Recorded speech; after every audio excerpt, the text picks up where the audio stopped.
안녕하십니까. 한국방송통신대학교 프라임 칼리지의 오종남입니다. 한국방송통신대학교는 세상을 만드는 용기, 대한민국 명장을 만나다 라는 프로그램을 시리즈로 진행하고 있습니다. 오늘 그 세 번째 시간입니다. 한국방송통신대학교는 학력이 지나치게 중시되는 세상의 편견을 딛고 실력만으로 인정받고자 세상을 살아온 네 분의 명장 그리고 기능 한국인을 모시고 대한민국 명장을 만나다라는 프로그램을 진행하고 있습니다. 오늘 그 세 번째 시간에는 명장, 기능 한국인 그리고 명예의 전당에 헌액된 주식회사 디피코의 송신근 대표를 모시고 말씀을 나누고자 합니다. 송신근 대표의 이야기를 우선 비디오로 보시고 그리고 강의를 정해서 들은 다음에 제가 대담식으로 프로그램을 진행하도록 하겠습니다. 주식회사 디피코의 송신근 대표를 큰 박수로 맞이해 주시기 바랍니다.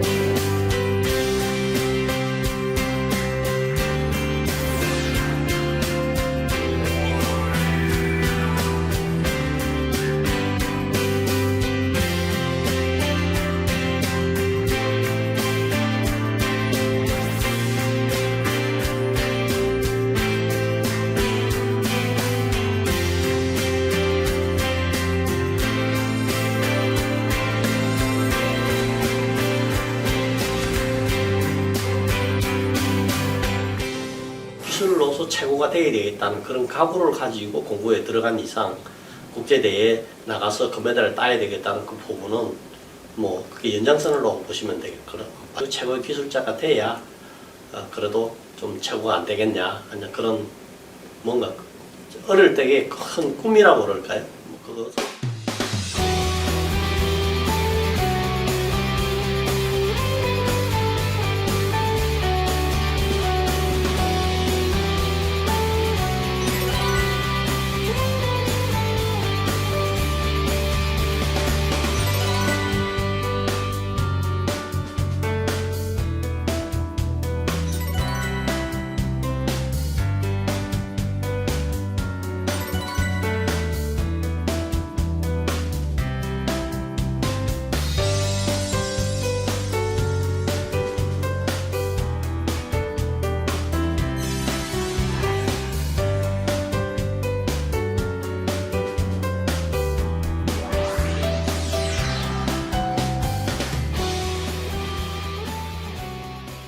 저희들이 사업을 하다 보니까 3년만 딱 되고 나면 그 기술은 오플이 돼가지고 내게 아닙니다.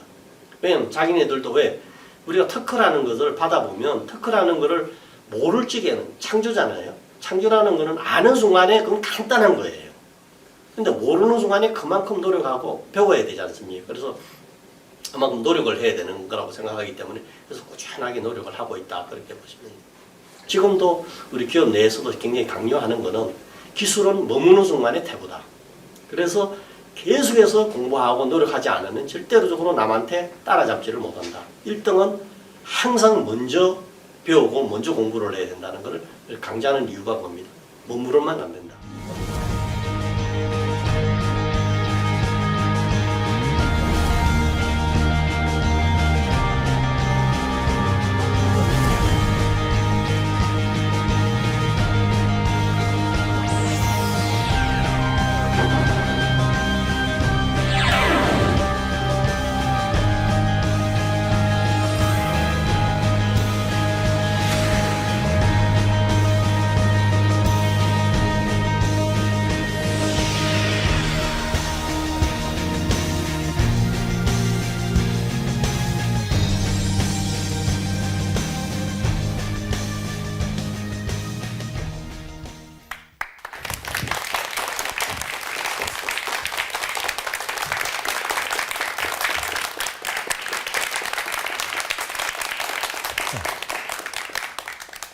반갑습니다.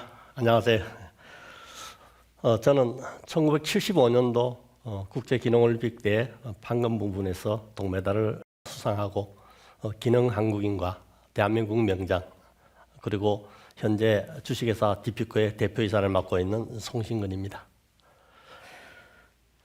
여러모로 부족한 제가 훌륭하신 오종남 교수님을 비롯한 여러 방청객을 모시고 앞에 섰다는 게 무한한 영광으로 생각을 하고 여러모로 감사의 말씀을 드립니다. 제가 오늘 여러분 앞에 서서 얘기하고자 하는 것은 비전에 대해서 간단하게 말씀을 올리고 제가 걸어온 길에 대해서 간단하게 소개를 드리고자 합니다. 요즘 제가 진로 지도라든지 청소년들하고 멘토 멘티 활동을 하면서 가끔 질문을 하는 경우가 많이 있습니다. 젊은한테 질문을 하면서 자네는 나중에 커서 뭐가 되려고 그러느냐 하는 질문을 한과 동시에 그리고 5년 후, 10년 후에는 당신은 무엇을 하고 있을까 하고 질문을 가끔 하게 됩니다. 그러면 학생들이 답변이 잘 모르겠는데요. 아니면 뭐 군대 가 있겠죠. 학교에서 공부하고 있을 건데요. 또 우스갯소리로 잠깐만요. 엄마한테 물어보고요. 이렇게 우스갯소리하는 학생들도 가끔 봤습니다. 고등학교 지나가는 학생들한테 물어보면 좋은 대학 가야죠. 그럼 뭐 배울 건데, 뭐 전공할 건데 그러면 답을 못합니다. 우선 학교에 입학을 해야 되겠다는 그런 생각만 가지고 있는 것 같습니다. 그리고 부모님들하고도 가끔 얘기를 해보면 우선 자녀가 앞으로 뭘 하기보다는 우선 좋은 대학 들어가고 보자 하는 그런 생각을 많이 가지고 있는 것 같습니다. 물론 좋은 대학 들어가는 거 좋죠. 옛날에는 좋은 대학교 갔다는 그것만 가지고도 성공을 할 수 있었으니까요. 그리고 좋은 대학 갔다 그러면 뭐 성공할 수 있는 확률은 높아지지 않겠습니까? 근데 요즘 좋은 대학 다니는 학생들 한번 보십시오. 들어가가지고 자기 적성에 안 맞아가지고 제2, 제3의 전공을 선택한다든지 졸업할 때쯤 되면 취직이 걱정이 돼가지고 이걸 졸업을 해 말아 하고 고민을 하다가 졸업을 연장한다든지 아니면 졸업하고 학업을 또 필요 이상으로 더 진학을 한다든지 또 졸업을 하고 난 뒤는 어떻습니까? 새로운 진로를 모색하기 위해서 전쟁하는 그런 사례들을 많이 보게 될 겁니다. 많이 배운다는 거 그리고 많이 안다는 거 필요하다고 생각을 합니다. 그러나 그것이 자기 적성에 맞지 않고 자기하고 자기 생각한 거하고 무관하게 배웠을 경우에는 어떤 결과를 가져올까요? 결국 시간하고 돈하고 낭비 아니겠습니까? 많은 시간하고 돈을 투자한다고 해가지고 꼭 성공한다는 보장이 없을 겁니다. 요즘 직장 생활하는 사람들한테 물어봤을 경우에 당신이 지금 하고 있는 일 만족합니까? 하고 물어봤을 경우에 통계를 보니까 10명 중에서 6분 정도가 만족하지 못한다고 얘기를 한다고 합니다. 결국은 10명 중에 4명 정도만 내가 하고 있는 일에 만족을 하고 있다 그런 겁니다. 요즘 청년들은 학력하고 스펙에 매달리고 있죠. 그러다 보니까 취업 시점이 점점 늦어지고 있습니다. 물론 눈높이가 안 맞는다든지 취업이 안 되다 보니까 늦어지는 경우도 있겠습니다만은 제가 보기에는 대기업이나 중소기업을 떠나가지고 빨리 취직을 하는 것이 더 바람직하다고 생각합니다. 자기가 스펙을 쌓고 난 뒤에 그 직업을 선택하기보다는 일을 하면서 부족한 부분을 채워나가는 것이 오히려 자기를 발전시킬 수 나갈 수 있는 그런 지름길이 아니겠냐 그렇게 생각합니다. 제 얘기를 좀 하겠습니다. 저 역시 집안 환경이 어렵다 보니까 우선적으로 취직해서 돈을 벌어가지고 생활에 보탬을 드리는 것이 최우선 과제였습니다. 제가 어렸을 적에는 지금은 몸무게가 좀 여러분들 보시기에는 좀 괜찮아 보이는 걸지 모르겠습니다만 굉장히 약골이었습니다. 제가 워낙 약골이다 보니까 옛날에 중학교는 시험을 쳐서 들어가는 시점이 있었습니다. 총점의 10%가 체력장 점수였는데 워낙 약골이다 보니까 체력장 점수가 빵점이 나오다 보니까 부모님 들어가는 학교는 도저히 못 들어가고 중학교를 재수를 했습니다.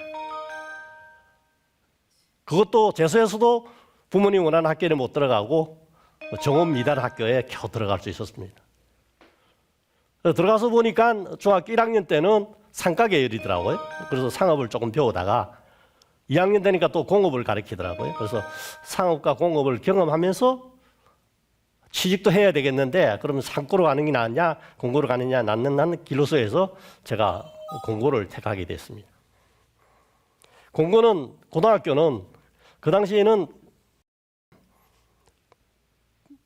한독직업학교라는 학교가 있었는데 독일에 지원을 받아서 설립된 학교고 졸업을 하고 나면 우수생은 독일에 연수 보내준다 그러더라고요. 그래서 우선적으로 거기를 지원을 해서 들어갔습니다. 그게 지금의 부산기계공고입니다.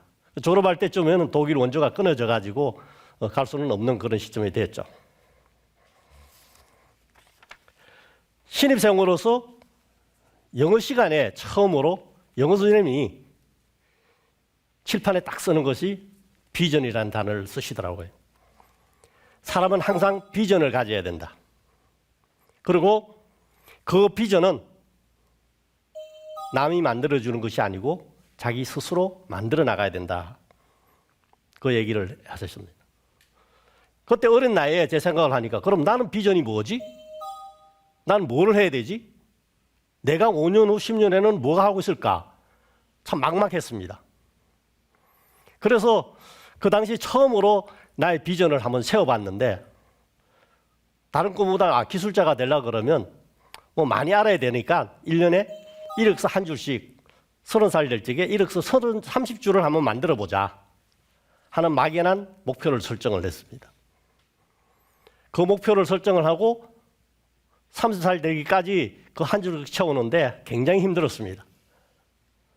어떤 데는 자격증도 따야 되고 어떤 데는 시험을 해서라도 꼭 한 줄씩 만들었는데 30살이 넘어서 30줄 이상 제가 채울 수 있었습니다.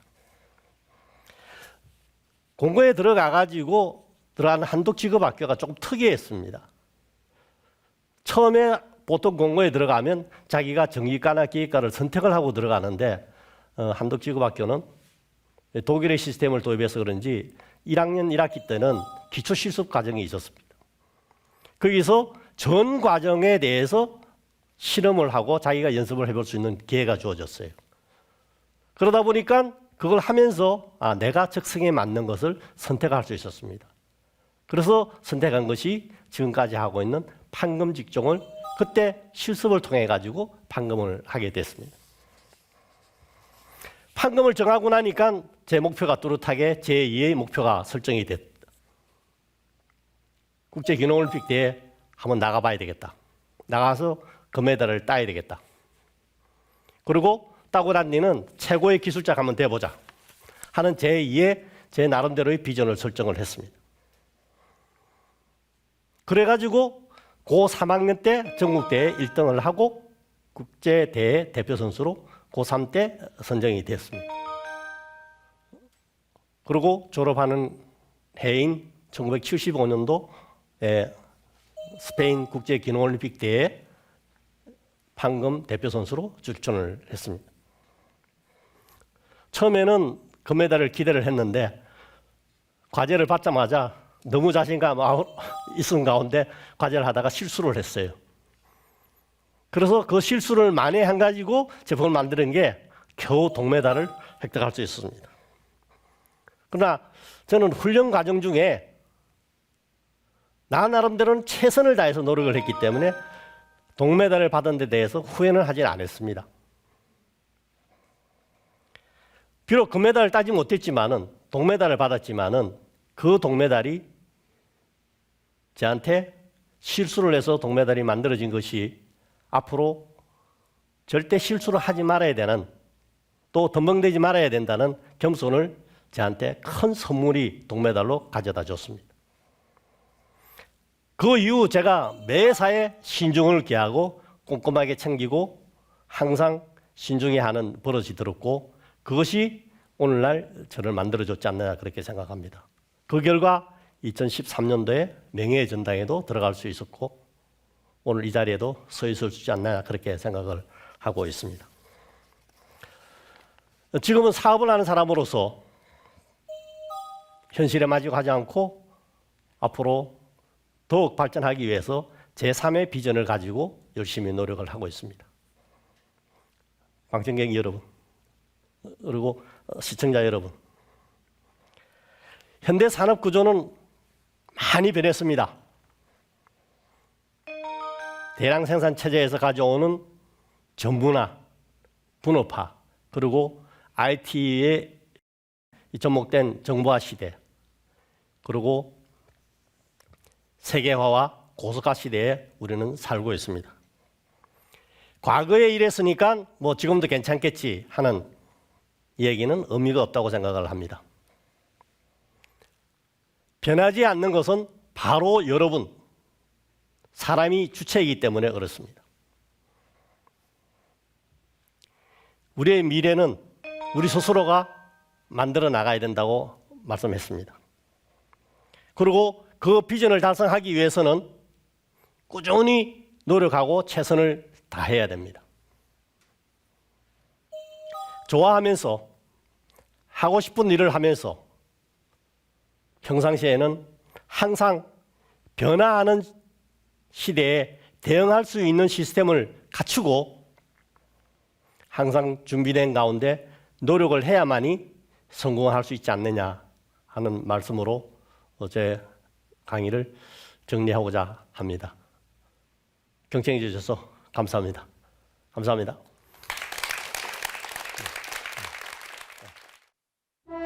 대한민국 88호 기능 한국인 이준배, 대한민국 공존행동 기계 명장 김대인, 대한민국 판금 명장 송신근, 대한민국 사출금형 명장 원용기. 세상을 만드는 용기, 대한민국 명장을 만나다.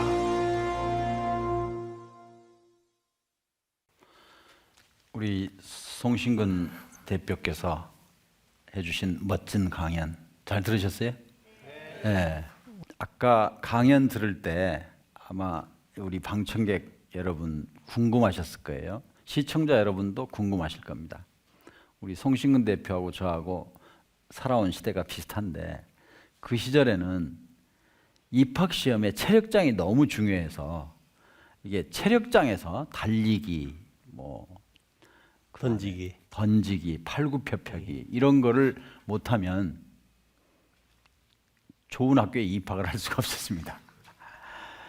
그런 시절을 살았기 때문에 본인이 필기시험으로 할 수 있는 성적은 좋았으나 중학교에 떨어졌고 재수했는데도 또 가고 싶은 중학교에 못 갔고 그래가지고 사실은 실업계 중학교를 가신 것 같아요. 학교에서 아까 1학년 때 뭘 배우셨다고 그랬어요? 1학년 때 제가 중학교인데 고등학교랑 같이 연합되어 있는 사립학교니까요. 예. 공고가 그러니까 고등학교가 상업계열이면 중학교 때 이제 상업 과목을 좀 가르치고 고등학교가 공고가 되면 왜냐면 선생님들이 공고 선생님이 중학교도 가르치고 뭐 왔다 갔다 하시다 보니까 아마 그렇게 된 것 같아요. 그래서 1학년 때는 상업계열로 해가지고 주3부터 상가계열의 북이라든지 이런 것들을 배우게 되고 2학년 때부터는 또 공업을 해가지고 공업 과목으로 배우게 되고 양쪽을 다 일단 경험할 수 있는 어렸을 때 그런 계기는 경험을 하신 됐습니다. 거예요. 기술을 배우셔야 되겠다 하는 생각은 어떻게 사신 거예요? 그래서 사실은 저희 외삼촌이 계셨는데 외삼촌이 이제 프렌트 사업을 하시는데 거기서 종사하는 분이었어요. 그래서 어차피 직장 생활을 해가지고 돈을 벌어야 되는데 그래서 거기서 이제 상업학교를 가느냐, 이제 공업학교를 가느냐, 그러니까 그 일로쯤에서 상호보다는 공고를 가는 것이 앞으로 비전이 더 있고 취직하기도 쉽고 돈 벌기도 쉽다. 그래서 기술자가 되라 하는 그것이 많이 작용을 했어요. 근데 저 나름대로도 그게 적성이 있었으니까 소질이? 제가 소질이 소질이 그쪽으로 그쪽에. 아까 손재주라든지 제 집중력이 좀 그런 쪽으로 좀 있다가 보니까 그런 쪽으로 선택을 한 것 같아요. 아까 말씀하실 네. 때 중학교 영어 선생님이 칠판에다가 비전이라는 고등학교 영어 선생님. 고등학교 영어 선생님께서 칠판에 비전이라고 네. 하는 단어를 쓴 오늘의 주제가 비전입니다. 그 어떤 내용으로 그 영어 선생님께서 그런 말씀을 해주셨어요? 이제 공고에 들어왔으니까 그 당시 공고성으로 들어왔을 경우에 너희들은 꿈이 뭐냐? 왜 공고에 왔느냐 하는 그런 취지에 쓰신 것 같아요. 공고를 왔는데 공고를 왔으면 너희들이 무엇을 할 것인가? 그러면 너가 5년 후에 10년 후에 뭐 될 거래? 하는 그런 취지의 비전을 단어를 쓰신 것 같아요. 그때 생각하니까 뭐 그때 그 당시에는 16, 17살 나이 아니십니까? 그때 들어가 가지고 앞으로 꿈이 뭐냐고 물어봤을 때 저 역시 그걸 생각을 못 했었는데 그때 비전이라는 단어를 보고 나는 그러면 5년 후에 10년 후에 나는 과연 무엇을 하고 있을까? 그때 처음으로 생각을 해봤죠. 그러니까 그 고등학교 때 영어 선생님께서 비전을 쓰신 거는 아마 이렇게 먼 훗날 제자 중에 한 사람이 그걸 보고 대한민국에 이렇게 명장이 되고 이렇게 기술 명예전당에 가고 이런 걸 생각하셨을진 모르겠는데 하여튼 그걸 보시고 수석 졸업을 하신 걸로 들었어요. 예. 그때 비전을 확고하게 정하신 거예요? 네, 어떻게 보면 계기가 좀 저한테는 고등학교 처음 들어가 가지고 중간고사 시험을 보지 않습니까? 예. 중간고사 시험을 처음에 시험을 봤는데 27등이 나온 거예요. 반에서 전교에서. 반에서. 반에서 그 반에서 40명인데 40명 중에서 27등이 나온 거예요. 성적표를 보니까 나는 황당했죠. 집에 이제 아버지한테 이제 성적표를 못 갖다 드리는 거예요. 말은 들었는데. 그래서 성적표를 가만히 보니까 점수를 계산을 해보니까 100점이라는 점수가 계산 착오가 있는 거예요. 그래서 선생님 와서 왜 이 점수가 이렇게 합계 점수가 틀립니까? 얘기를 하니까 선생님도 보시더니 이상하네 하더니 새로 정산하니까 이게 과 1등이 되는 거예요. 반에서? 반에서 100점 계산을 잘못하셔가지고 큰일 날 뻔했네. 큰일 날 뻔했었죠. 근데 100등이 되다 보니까 그 100점 점수가 또 전교 1등이 되는 거예요. 그래서 그때 학생들이 갑자기 27등한 애가 1등이 돼 전교 1등이 돼서는 이상할 거 아니에요. 다른 선생님들도 성적선을 전부 다 바꿔야 되니까 전교 석차를 다 바꿔야 되니까 야 이게 신경이 많이 쓰이더라고요. 그래서 이것을 내가 이거 한 번만으로 끝났을 경우에는 이게 문제가 되겠다. 내가 이것을 놓치지 말아야 되겠다. 그래서 참 1등 안 놓치려고 부지런히 노력했습니다. 야, 공고 시절에 뭐 특별히 기억나는 말씀 좀 에피소드가 있다. 공고 시절에 제가 1학년 때 이제 제가 판검 직종의 대표 선수가 돼야 되겠다 하는 목표를 설정을 하고 하다가 보면 특수 훈련을 받게 됩니다. 특수 훈련을 받으면 대부분 수업 시간에 실습 위주로 훈련을 하게 됩니다. 근데 저는 그게 싫었어요. 1등을 유지하려고 그러면 실습만 해가지고 1등을 못 하지 않습니까? 그러니까 낮에는 수업을 다 들어갔어요. 수업을 다 들어가고 그럼 실습 시간이 모자라지 않습니까? 실습 시간이 모자란 거를 저녁하고 주말하고 해가지고 매일 밤을 새가면서 실습을 해가지고 했던 그러다 보니까 남들 보면 좀 미친놈처럼 보였겠죠. 그런 생활을 고등학교 시절을 제가 보냈습니다. 지금까지 요즘도 밤늦게 밤 11시 넘어서도 식사를 해도 아침에 전혀 부담이 없는 정도의 위를 가지고 있는 거가 아마 고등학교 때 매일 밤 12시 넘어서 저녁을 먹은 기억이 있기 때문에 아마 그게 습관화되지 않나 그렇게 생각하는데 제가 뭐 선생님이 이렇게 해라 저렇게 해라 했을 때에는 도망가기 담했을 텐데 사실 저는 이제 그거를 제가 찾아서 내 스스로 하다가 보니까 제 결과를 얻었지 않나. 지금 저는 오늘 송신근 대표의 오늘은 어떤 과정을 통해서 됐을까 하는 답을 얻습니다. 송신근 대표의 오늘은 고등학교 송신근 학생의 자세에서 온 게 아닐까 그렇게 생각 안 하세요? 학생 때 송신근 학생은 그 당시에 학교 수업에 안 들어가고 실기만을 전념해도 되는 여건에서 학교 수업 이론을 빠지지 않고 다 같이 듣고 그리고 다른 학생과 달리 밤에 과외 시간에 이렇게 했다는 그 자세가 저는 오늘 우리에게 주는 중요한 교훈이 아닌가 그런 생각을 합니다. 사실 좀 부러운데요. 저는 20살에 여권 받아보지 못했습니다. 근데 20살에 여권 가지고 그것도 국가대표로 그것도 저는 아직도 못 가본 스페인 마드리드에 이게 국제기능올림픽에 출전을 하셨는데 국제기능올림픽 말씀 아까 조금 전에 하셨어요. 덤벙대다가 금메달을 놓치고 동메달을 따게 됐고 그게 평생의 자세를 교정하는 데 큰 도움이 됐다. 국제기능올림픽 말씀 좀 들려주시겠어요? 제가 제 선배가 계셨는데 제 선배가 많은 기술을 좀 가르쳐 줬어요. 그래서 바로 위에 선배인데 그 선배가 사실은 제 한 해 선배인데 그 선배가 국제기능올림픽 선수가 됐어요. 저는 이제 그분한테 배운 거죠. 근데 그 선배는 그해 국제대회가 취소되는 바람에 국제대회를 못 갔어요. 그리고 그 선배하고 저하고 다시 재시합을 냈어요. 그러니까 선배하고 이제 2명 중에서 또 1명이 가야 되니까 그래가지고 어떻게 선배를 제가 이겨가지고 갔다 오는 꼴이 돼버렸거든요. 그러다 보니까 선배한테도 미안하고 배워가지고 제가 이제 선배를 이긴 그렇게 되니까 지금까지도 미안해하고 지냅니다만은 그것이 저한테는 부담이 많이 됐어요. 선배까지 이겨가지고 제가 가가지고 금메달을 못 받아오면 이거는 진짜 큰 죄를 짓는 거다. 선배 역할까지 내가 다 해야 되겠다는 그런 생각을 해서 진짜 저 평생에 후회 안 할 만큼 연습을 했어요. 그래서 어렵게 이제 갔는데 그 당시까지는 우리나라가 국제기능올림픽 지금은 뭐 19년 해가지고 국제대회 나가면 그냥 따오는 시절로 생각하실지 모르지만은 그 당시는 1975년 75년도까지는 41년 전 이야기하고 종합 우승을 한 번도 못했어요. 네. 맨날 뭐 한 4등, 5등 하던 그런 시절이었는데 그 당시 목표가 종합 우승이 목표였는데 뭐 미리 예측을 하지 않습니까? 그 중에 저도 이제 금메달 랭킹 안에 들어가 있더라고요. 이 정도 성적이면 따를 거다. 그러고 좀 어떻게 보면 저도 좀 방심을 했지 않나 그렇게 생각을 합니다만 과제를 딱 받아보니까 이게 자신이 있는 거야. 그러다가 첫날 그냥 실수를 해버렸어요. 며칠 하는 거예요? 3일간 경기를 하거든요. 3일 하는 3일간 거예요? 저 3일 하는 것도 오늘 처음 알았습니다. 경기를 24시간 과제이기 때문에 하루 8시간씩 3일간 경기를 합니다. 이 첫날 경기를 뭐 실수를 해놨으니까 이거는 바로 메달권에서 없어지더라고요. 이거는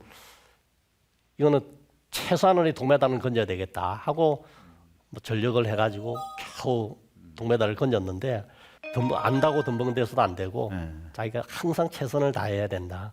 뭐 그런 것이 지금까지의 제 이제 어떻게 보면 습관화됐다고. 실수를 하게 되고 그래서 동메달에 그쳤다.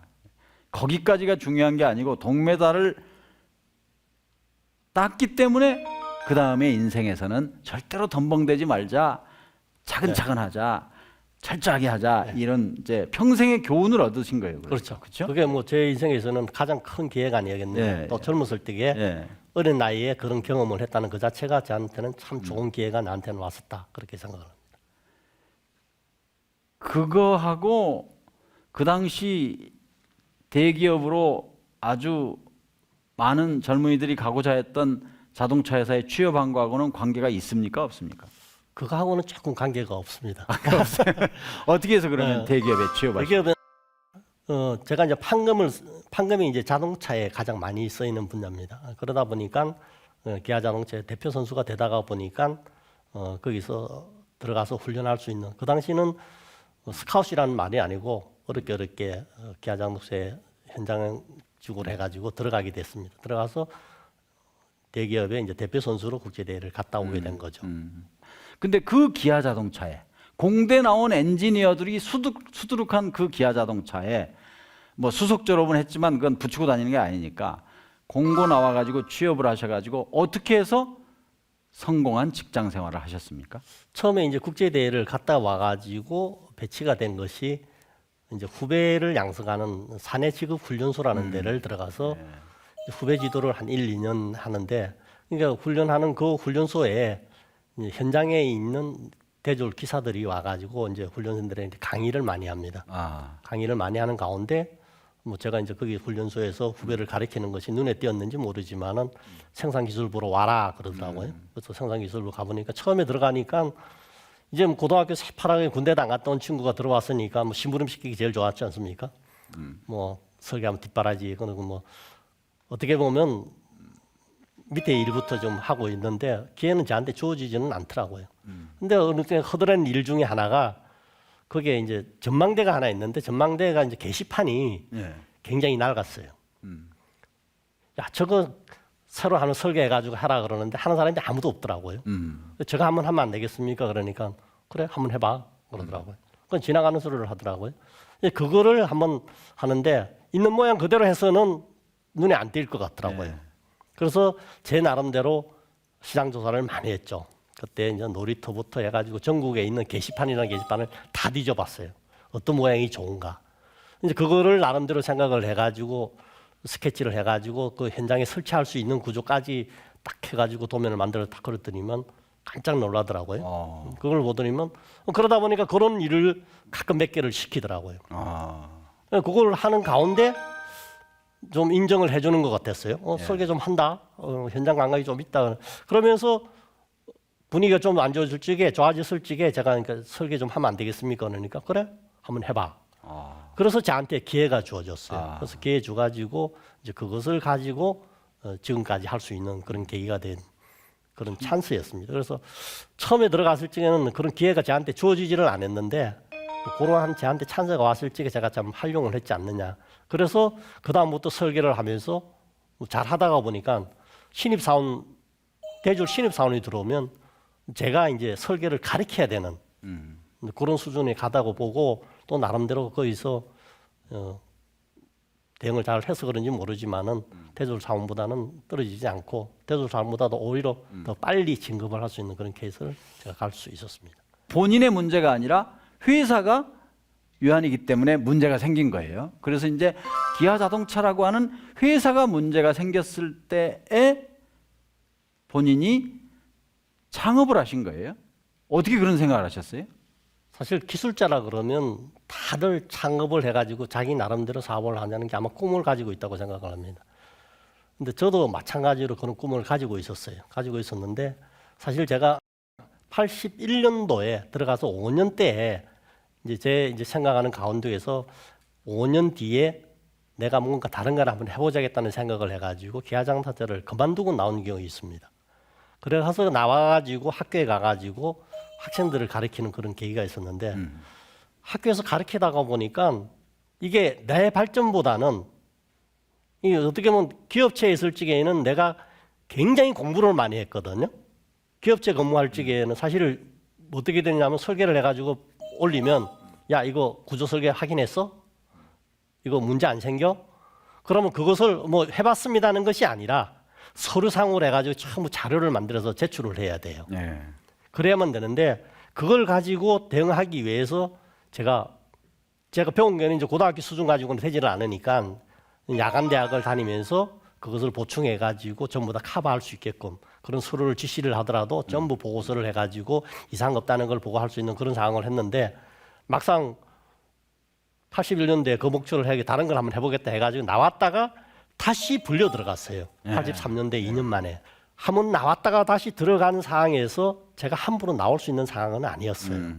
다시 불려 들어가가지고 또 나온다 그러면 배신할 수 있는 상황이기 때문에 그래서 그 내에서 살기 위해서 그만큼 노력을 했고 또 그만큼 따라가다 보니까 진급을 했습니다. 그래서 IMF는 왔지만 사실 기술자이기 때문에 IMF랑 부도난 거랑 관계없이 회사에 근무할 수 있는 환경은 되어 있었습니다. 근데 제 나름대로는 꿈을 가렸던 것이 뭐냐면 가장 큰 것이 대기업은 좀 여유가 있다 보니까 기술이 좀 부족할 적에는 외국 사람을 데려와 가지고 모든 것들을 문제를 해결을 했습니다. 기술자들 초청해 가지고. 근데 국내 기업 업체들은 그것이 거의 불가능하거든요. 그래서 대기업에서 보니까 저런 것들을 좀 지원하는 것들을 하면 굉장히 괜찮겠다는 생각을 대기업하면서 할 수 있어 가지고 항상 그걸 염두에 두고 있었어요. 근데 이제 그만두고 나올 수 있는 환경은 안 되고 계속해서 직장생활 하면서 틈틈이 나와가지고 설비 국산화라든지 이런 걸 할 적에는 나름대로 국내에 많은 이바지를 좀 해줬어요. 나름대로. 그랬는데 다행히 부도가 나다 보니까 윗분들이 싹 정리가 되시더라고요. 그러니까 저를 잡을 사람이 없어요. 그리고 또 제가 나온다고 했을 적에 부담을 가질 필요도 전혀 없었고. 아하. 그래서 나오면서 평상시에 아까 말씀드린 것처럼 국내 업체들 좀 지원도 좀 하고 기술을 가르쳐야 되겠다는 그러한 것들을 가지고 회사 창업을 하게 된 겁니다.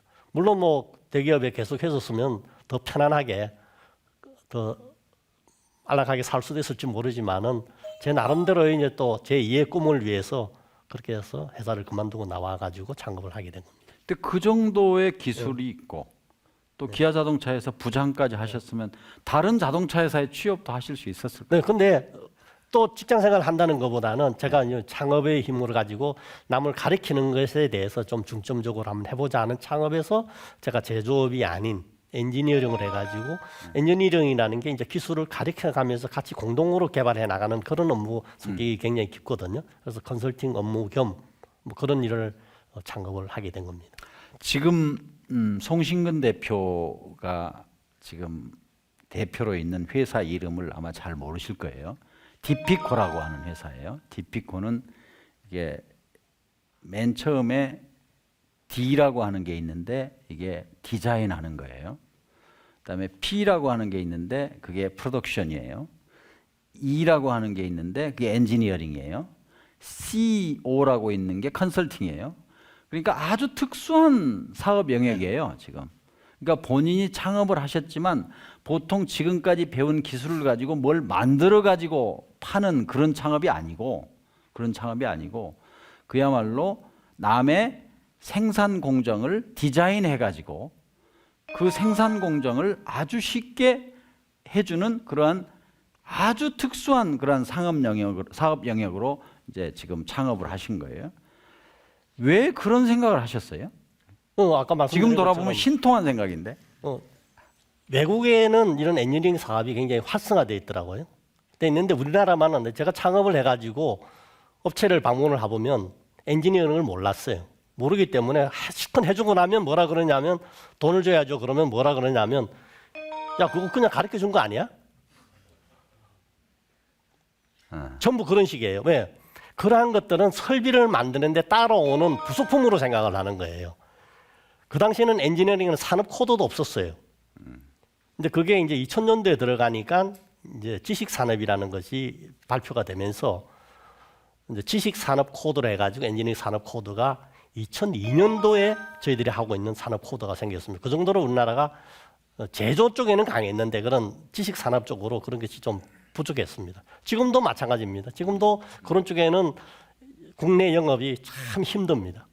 옛날에 그러니까 한국 자동차 회사가 차를 만들 적에는 국내 기술력이 안 되기 때문에 엔지니어링 회사에 자동차 개발 의뢰를 해가지고 거기에서 설계 도면을 다 그려와 가지고 국내에서 부품 개발을 해서 차를 만드는 그런 시절이 80년대 초창기에 우리는 자동차 산업이 그렇게 이루어졌습니다. 물론 현대자동차, 포니자동차 같은 경우는 국내 개발을 해가지고 했다 그러지만은 실질적으로는 외국 기술의 의존도가 상당히 높았습니다. 그런 것들이 그런 일을 해주는 것이 엔지니어링 사업이거든요. 그래서 저희들도 하는 일은 고객으로부터 차를 설계를 해달라 그러면 요청을 받으면 그러면 어떤 차를 설계할 것인가를 저희들이 모든 조사를 해가지고 이런 차면 되겠습니까 하고 올려서 그럼 이런 차를 해주세요. 그러면 그 차에 맞는 시스템을 모두를 설계하고 그 차가 만들어질 수 있는 시스템을 엔지니어링 업무를 해가지고 고객들한테 받쳐줍니다. 그러면 그 사람들이 그거를 기준으로 부품을 만들어서 생산을 하게 되는 거죠.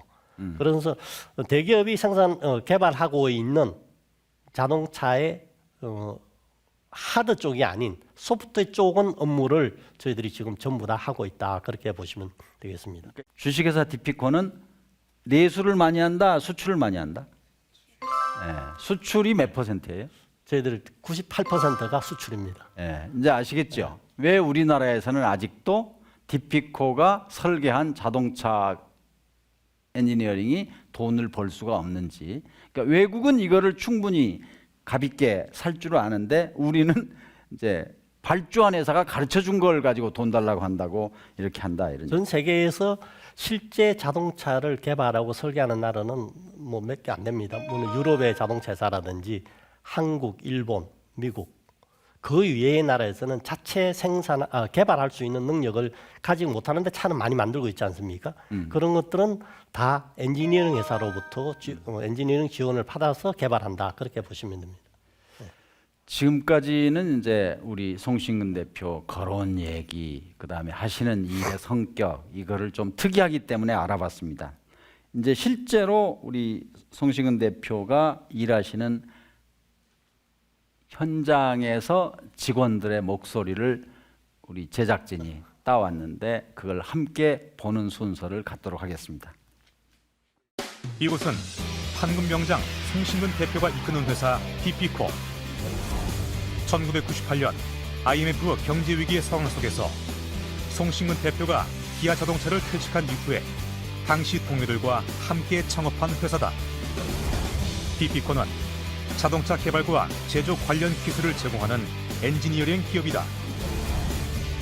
송신근 대표의 DP코는 기술력과 노하우로 세계 시장에서 인정받고 있는 자랑스러운 우리 기업이다. 엔지니어링으로 세계를 누비는 DP코의 직원들을 만나봤다.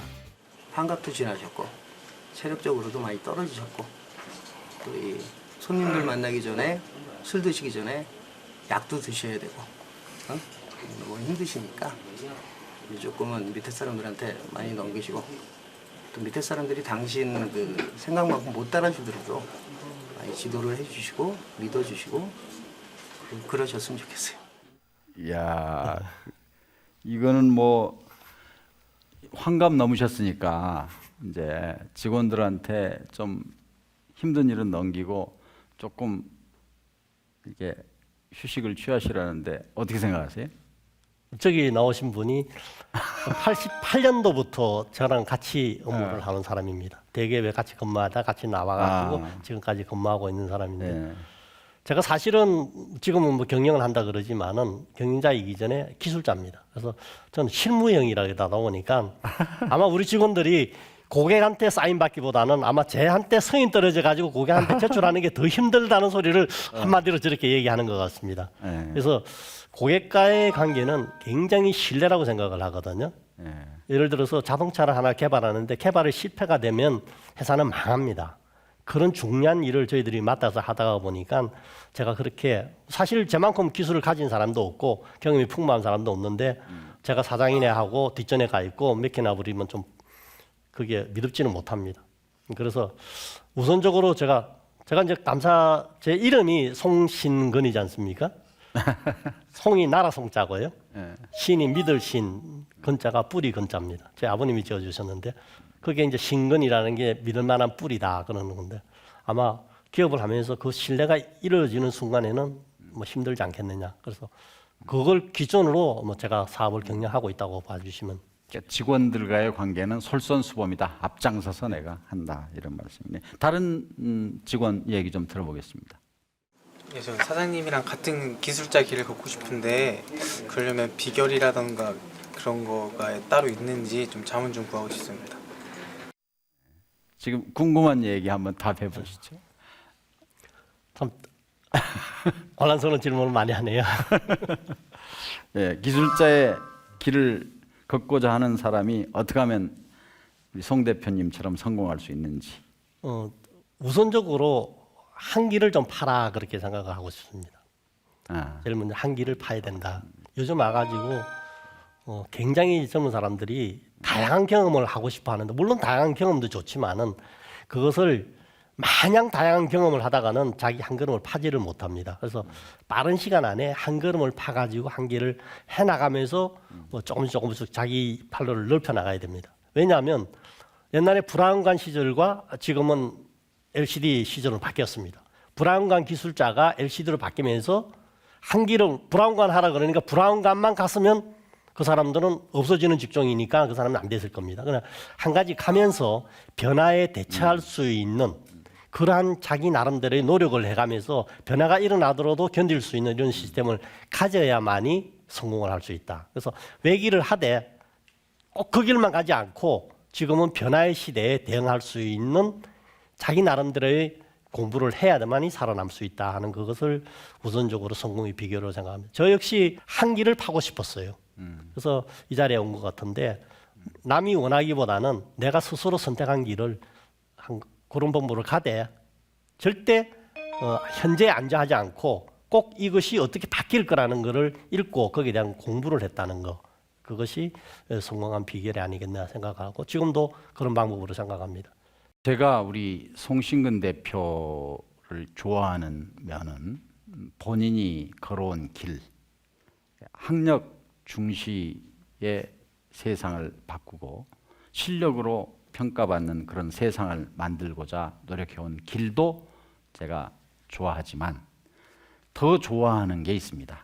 그거는 본인이 걸어온 길을 후배들에게 가르쳐주는 소위 일학습 병행이라고 하는 이러한 교육을 지금 실천함으로써 기능인, 기술인, 기능한국인, 명장이 되고자 하는 많은 사람들에게 지도자로서 가르침을 주고 있는 점을 좋아합니다. 그래서 저는 후배 기술인 양성에 관심을 많이 갖고 계시는 우리 송신근 대표를 좋아합니다. 그리고 지금 현재 기능한국인의 회장도 맡고 계십니다. 어떻게 해서 후배들에게 이렇게? 제가 고등학교 선배한테 배웠다 그랬지 않습니까?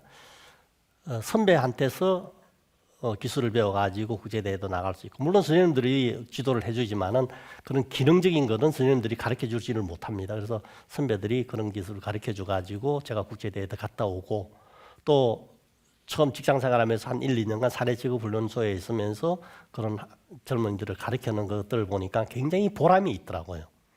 내가 하는 일의 한계가, 혼자 하는 일은 아무리 많이 하더라도 세 사람, 네 사람 목 이상은 할 수가 없거든요. 근데 한번 가르쳐나 보니까 그보다 더 큰 성과를 얻을 수 있다는 것을 제 나름대로 얻을 수 있었습니다. 그리고 사업을 하면서 가르치다 보니까 배운 사람이 그 사람이 필요한 부분은 꼭 저를 찾게 되더라고요. 왜냐하면 기술을 물건을 팔기보다는 고기를 잡는 방법을 가르치라 그러지 않습니까? 고기 먹는 것보다는요. 그 마찬가지로 제가 사업을 하면서도 남을 가르치다 보니까 그 사람이 배워가지고 배웠으니까 저를 찾게 되고, 결국은 뭐 결론적으로 제가 할 수 있는 것을 대신해 줄 수 있는 사람은 가르쳐야 대신해 줄 사람이 많다. 그리고 우리나라가 발전하고 전체적으로 기술 보급을 시키기 위해서는 그렇게 가르쳐 주는 사람이 많아야 되지 않느냐. 가지고 있는, 제가 혼자 가지고 있는 기술이 뭐 어디 써먹을 수 있겠습니까? 제가 가지고 있는 기술을 나눌 적에 계속해서 더 산업화되고 더 발전할 수 있는 거지, 제가 가지고 있는 게 뭐 내 거니 하고 가지고 있는데 그거 한 3년, 아까 말씀드린 것처럼 안 써먹고 3년만 가지고 있으면 그거 못 써먹는 기술이에요. 근데 그걸 가지고 서로 대화를 하다가 보면 또 발전이 되고 또 발전되고, 그래서 살아남지 않느냐. 그렇게 차원에서 계속해서 교육을 가르치다 보면 저 역시 공부를 안 하면 안 돼요. 네. 가르치려고 그러면 또 공부해야 되지 않습니까? 가르치기 그러니까 저 스스로도 공부할 수 있는 기회가 그러네요. 되고, 뭐 그런 차원에서 교육에 굉장히 신경을 좀 많이 쓰고 있는 거예요. 아까 우리 송 대표 모두 강의에서도 네. 말씀하셨지만 지금 젊은이들이 고등학교를 졸업한 학생의 10명 중에 7명은 부모에 의해서 대학에 보내집니다. 자기가 대학에 가는 사람도 있겠지만, 그다음에 대학을 졸업할 때가 됐는데 취업이 결정이 안 되면 뭐 몇 학점 놔두고 졸업을 미루기도 하고, 이런 현실이에요. 그런 현실이지만 많은 젊은이들은 나의 일을 찾고 싶다 하는 꿈은 다 가지고 있어요. 나의 일을 찾고 싶다 하는, 그리고 찾지 못하고 지금 방황하고 있는, 좌절해 있는 젊은이들에게 어떤 조언을 해주시겠습니까? 좀 저도 요즘 청소년들한테 좀 많이 좀 고민을 많이 해봤는데, 자기가 찾는 일은 세상에 없습니다. 자기가 찾는 일은 만들어야 된다고 저는 생각을 하는 거예요. 자기가 스펙을 쌓아가지고 자기가 필요한 부분을 자기가 찾을 수 있겠어요? 하면서 찾아 나가야 된다고 생각을 합니다. 절대, 예를 들어서 아까 10명 중에서 3명 내지 4명만 자기 직업에 만족을 한다 그랬거든요. 결국은 10명 중에서 3명만, 4명만이 자기가 자기 적성을 찾아갔다는 소리거든요. 예. 절대적으로 자기가 스펙을 쌓아가지고 그걸 찾을 수는 없습니다.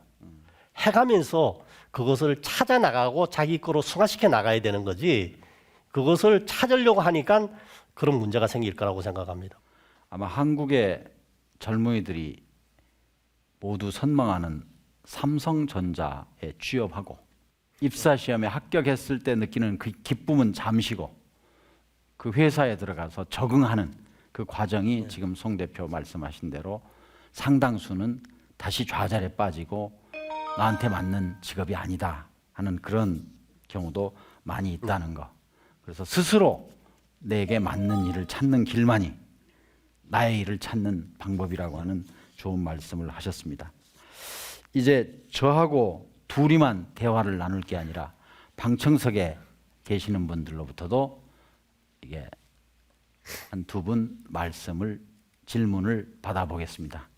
대표님 말씀 처음에 말씀하실 때 자기가 좋아하면서도 가장 잘할 수 있는 일을 찾으라고 그런 말씀을 해주셨는데요.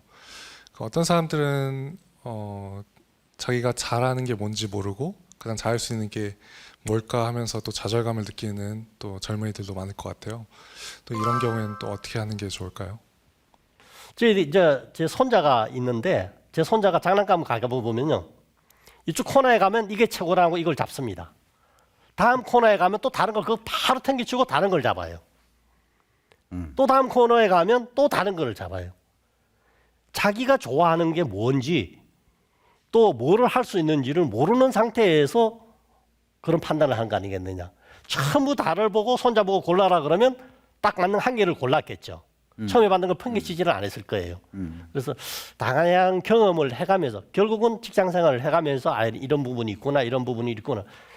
일이라는 것이 굉장히 다양하지 않습니까?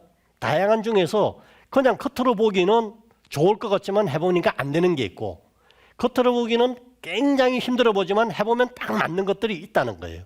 경험을 통해서 그걸 선정할 수 있는 거지 그냥 겉으로 봐가지고 남이 얘기하니까 듣는 것만 가지고 그걸 결정한다는 것은 참 모험 아니겠느냐 그렇게 생각해서 자기가 잘하고 못하고 그걸 떠나가지고 우선 경험을 해가면서 자기 거를 찾아라는 거예요.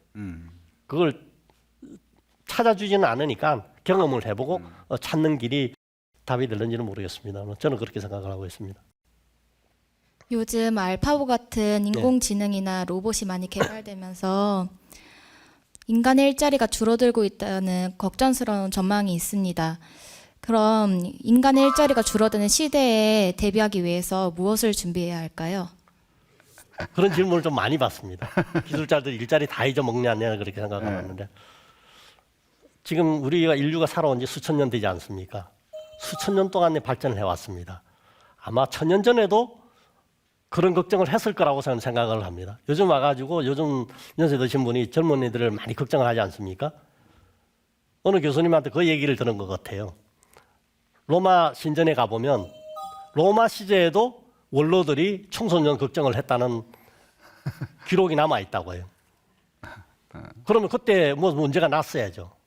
지금 아마 그런 상황 아니겠는지 생각을 합니다. 알파고님 요즘 와서 많은 얘기가 났는데 요즘 없어지는 직종 옛날에도 그렇고 지금도 마찬가지입니다. 없어지는 직종 많습니다. 근데 없어지는 것만큼 더 많이 생기지 않습니까? 우리나라의 직업군을 조사를 해보면 2014년도에 직업군이 한 13,000개 되더라고요. 근데 해마다 옛날에는 1년에 한 100개가 늘어나던 것이 요즘 와서는 한 300개씩 늘어난다 그러더라고요. 없어지는 것만큼 늘어납니다. 그래서 직업이라는 것은 지금 이제 알파고가 생기고 이렇게 지능으로 간다 그러면 로봇을 다 할 거라고 생각하는데 그러면 그 로봇은 누가 만들어야 됩니까? 간단하게 생각해서. 로봇도 만드는 사람이 있어야 될 거 아닙니까? 그러면 하나가 생기면 또 하나가 생긴다는 거죠. 그런 차원에서 우리가 준비하고 대비를 해봐야 되지 걱정만 하고 앉아서 해결될 일은 절대로 아니라고 생각합니다. 준비를 안 한 사람은 진짜 걱정이 되겠죠. 좀 준비를 많이 하시면 좋을 것 같습니다.